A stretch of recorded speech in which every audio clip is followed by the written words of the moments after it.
Hi, Steve.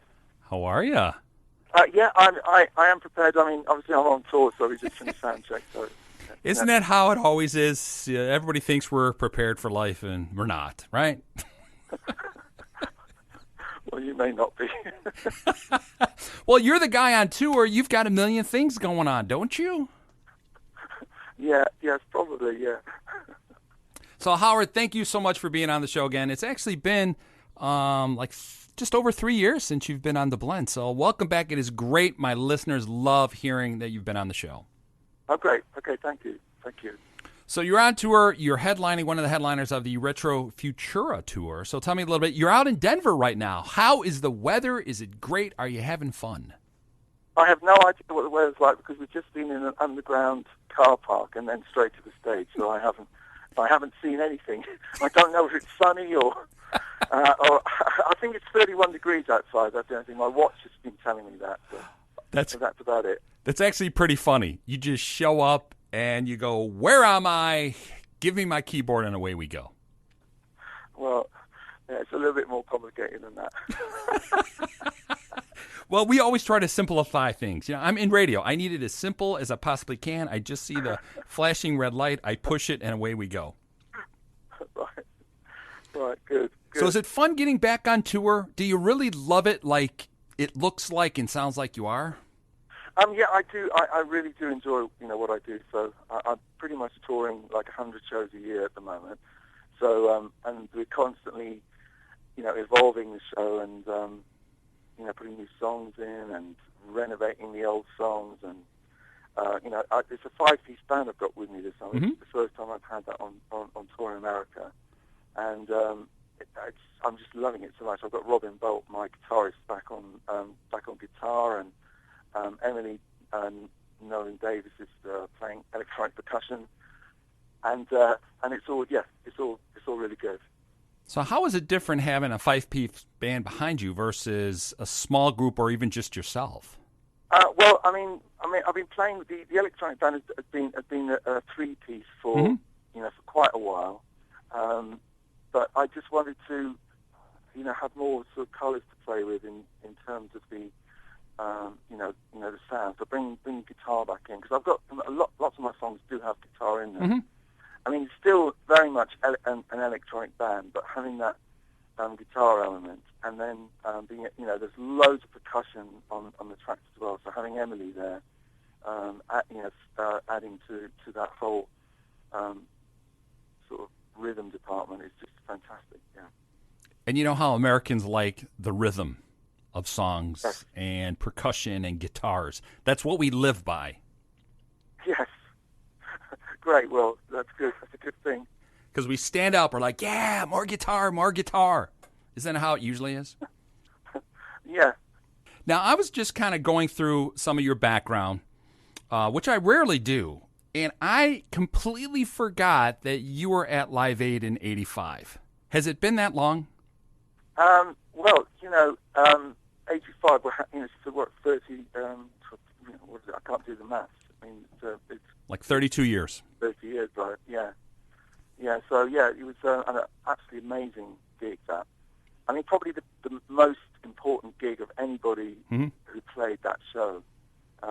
It was because it was the first sort of global music event, and you're playing to 1 billion people, and for me it's 100,000 people in Wembley, and it just was one of those gigs that will never ever be repeated. So I'm so pleased that I had a small part to play in that.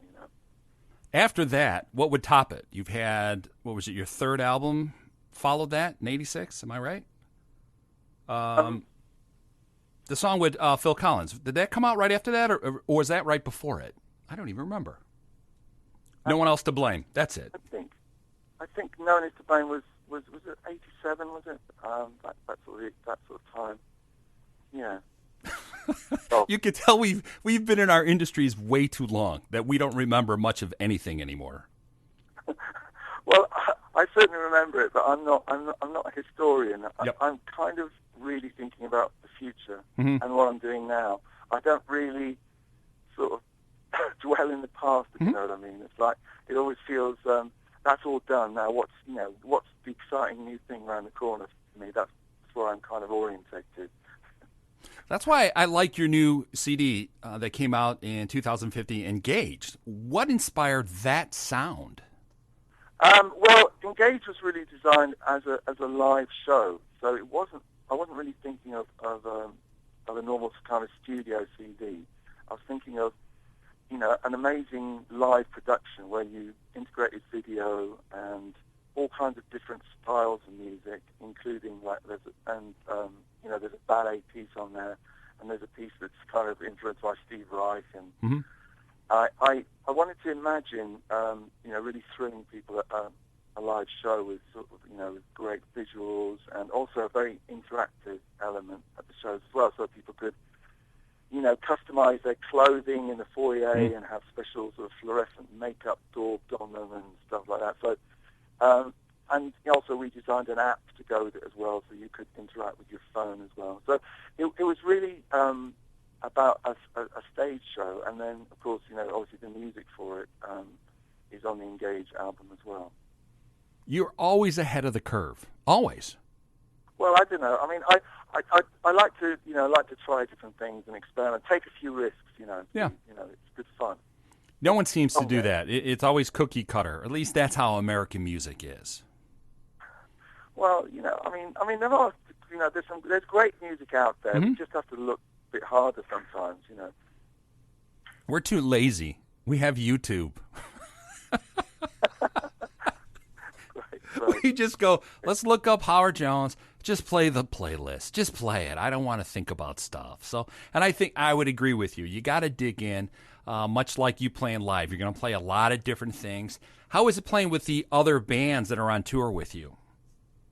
Yeah, it's great. Yeah, I'm really, really enjoying hearing English Beat every night. It's such a great set, such joyful music, and Men Without Hats, just really fantastic. So, yeah, it's good. It's good. It's good. It's just a shame that everyone hasn't got a bit more time, to play, because it's such a big bill. But yeah, really, really enjoying the other artists. It's fantastic.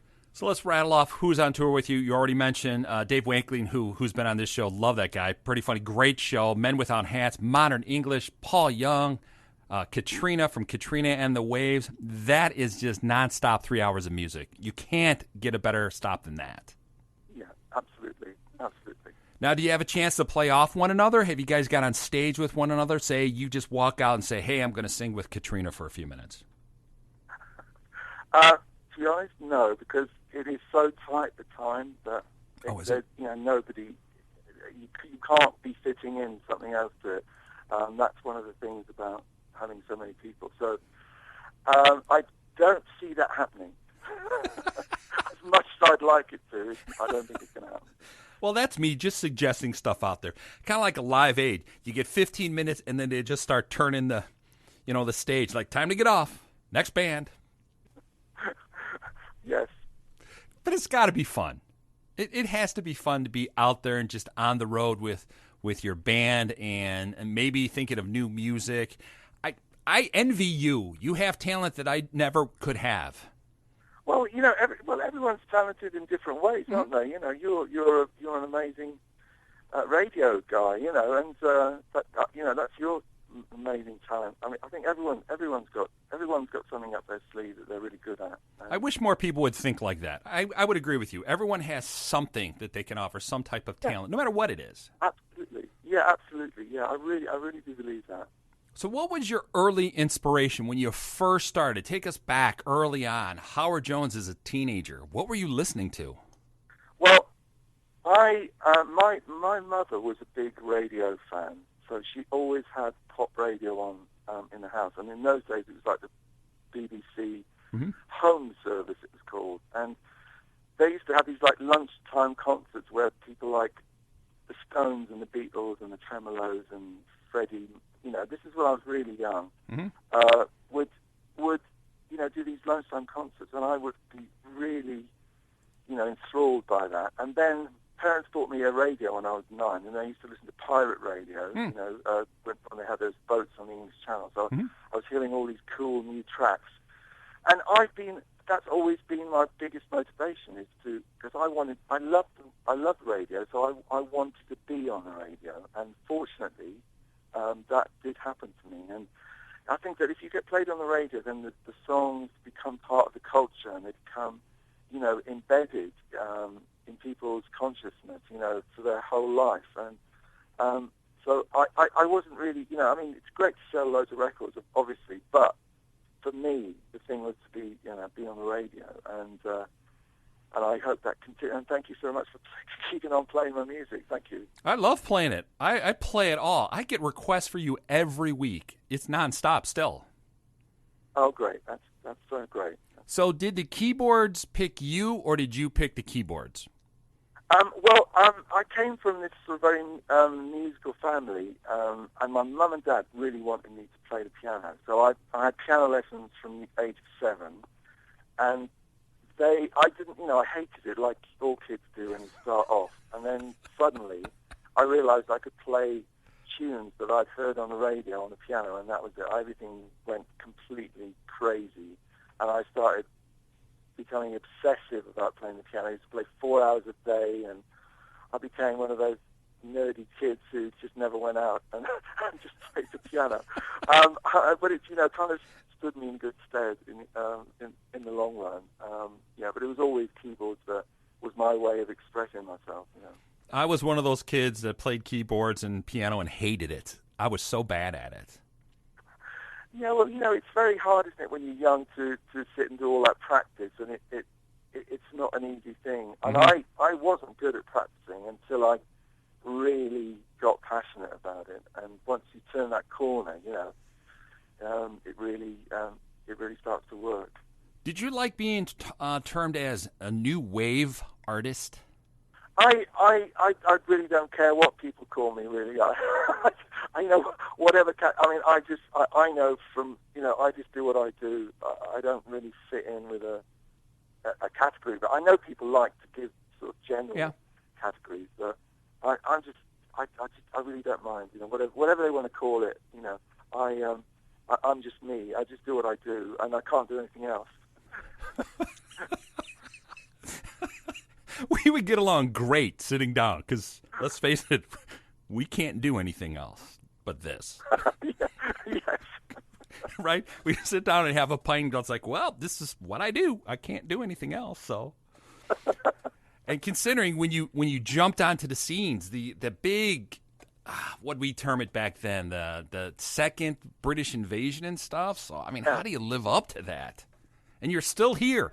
That's right there. That just shows how good you are and how unique you are. Here you are 30, 35 years later, and you're still here. You're still touring. People are still giving you standing ovations. That's talent.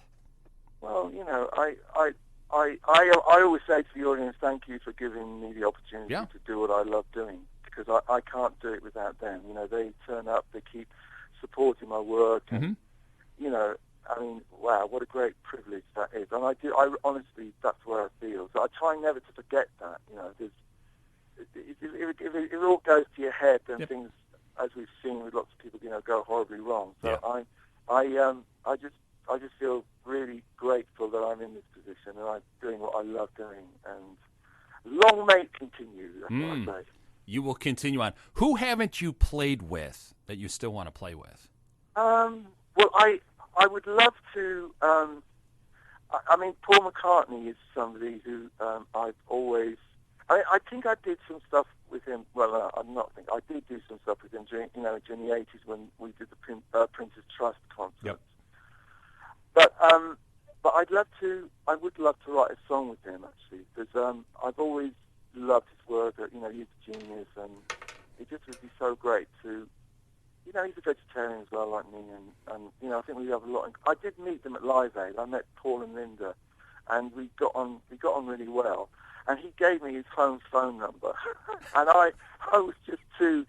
I thought I can't phone Paul McCartney at home, and I was too. My confidence level at that part of my life was very low, So maybe I should make efforts to contact him again and do something together. That would be great. You know what? I'll help you with that. Tell you what, I'll do that. I'll reach out to him on Twitter. I'm going to see him this week here in Chicago. I'll just say, hey, the both of you get together right on my show. We'll do that. All right. Well, I have a spot of tea or something of that sort. But obviously, Paul's on tour. You are on tour. Just nothing but the biggest names are on tour. This is the summer to be out and see shows like yours. You're going to be here in the Chicagoland area next month. You're in Denver right now. The train just moves on. You just go from city to city. Yeah, that's right. But it's really good fun. Waking up in a new city every day and a new venue, and it keeps things really fresh, and exciting. That's what touring is all about. You have to be very adaptable. Things don't always turn out the way you expect them to, so you have to adapt and change, and that's part of the fun of it for me, anyway. Now, with the bands that come on before you, I know you only have a few more minutes. Will that affect your playlist at all? Like you'll sit back, you'll hear the other bands in front of you, or no? No.